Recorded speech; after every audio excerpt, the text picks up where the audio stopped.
জিৎ স্বস্তিকার সম্পর্ক একসময় ছিল টলিপাড়ার ওপেন সিক্রেট। যদিও প্রেম নিয়ে প্রকাশ্যে কোনোদিন কথা বলেননি তারা। সে সময় শোনা যেত বিবাহ বিচ্ছিন্না এক সন্তানের মা স্বস্তিকাকে মন দিয়েছিলেন সুপারস্টার জিৎ। স্বস্তিকা তখন এতটাও জনপ্রিয়তার শীর্ষে ছিলেন না। আজ যদিও তিনি নিজের যোগ্যতায় সুপ্রতিষ্ঠিত, জনপ্রিয়তার শিখর ছুঁয়েছেন, যদিও সেই সব এখন বহু অতীত।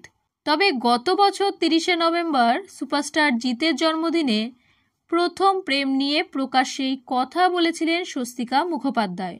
সেদিন জিতের জন্য ফেসবুকের পাতায় যেন খোলা চিঠিতে স্বস্তিকা লেখেন, জীবনের প্রথম প্রেমের আজ জন্মদিন ছিল, আছে। 12টা বেজে গেল, কিন্তু হিন্দু মতে সূর্যোদয় অবধি সময় থাকে। সূর্যোদয় না হওয়া অবধি আজ 30শে নভেম্বর। শুভ জন্মদিন প্রেম। সব যায়, স্মৃতিটুকু রয়ে যায়। আর 17ই মার্চ 2025 ফিল্মফেয়ার বাংলা অ্যাওয়ার্ড অনুষ্ঠানে উপস্থিত ছিলেন জিৎ ও স্বস্তিকা দুজনেই। সেদিন woman of style and substance award পেয়েছেন স্বস্তিকা মুখোপাধ্যায়, আর জিৎ পেয়েছেন মোস্ট স্টাইলিশ স্টার অ্যাওয়ার্ড। সেই অ্যাওয়ার্ড অনুষ্ঠানেই ফের একবার মুখোমুখি হয়ে একান্তে খানিকক্ষণ কথা বলতে দেখা যায় স্বস্তিকা ও জিৎকে।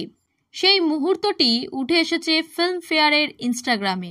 এই ভিডিওটি সোশ্যাল মিডিয়ায় উঠে আসার পর ভিডিওটির নিচে কমেন্টের বন্যা বয়ে যায়। অনেকেই সেখানে ফের জিৎ স্বস্তিকাকে আরও একবার জুটি বেঁধে কাজ করতে দেখতে চেয়েছেন।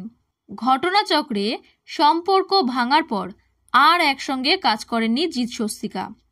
জানা যায় বিয়ে ভাঙার পর স্বস্তিকা মস্তান ছবিতে জিতের বিপরীতে নায়িকা হিসেবে কাজ করেছিলেন।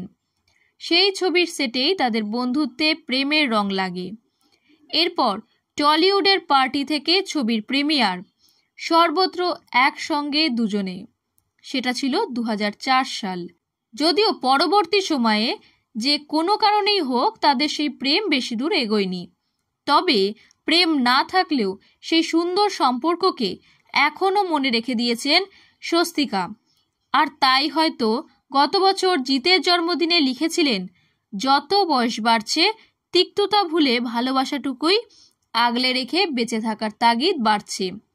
অন্যজনেরা মনে রাখছে না সেটা জরুরি নয়, নিজের মনে রইলেই হলো। মন সব রেখে দেয়, আমিও তাই মনে রেখে দিলাম। কিন্তু কেন ব্রেকআপ হয়েছিল জিৎ স্বস্তিকার, এই নিয়ে নানান গুঞ্জন শোনা যেত টলিপাড়ায়। কেউ বলেন স্বস্তিকার বিবাহিত তকমা এবং এক সন্তানের মা হওয়াই নাকি কাল হয় এই সম্পর্কে। আবার কেউ বলেন সে সময় জিৎ স্বস্তিকার মাঝে ঢুকে পড়েছিলেন কোয়েল। হ্যাঁ, কোয়েল জিতের অন স্ক্রিন জনপ্রিয়তা এবং অফ স্ক্রিন বন্ধুত্বই নাকি ছিল জিৎ স্বস্তিকার ব্রেকআপের কারণ। তবে এমন কথাও শোনা যায় যে কেরিয়ার ছেড়ে জিতের সঙ্গে ঘর বাঁধতে রাজি হননি স্বস্তিকা। এমন নানান গুঞ্জন রয়েছে।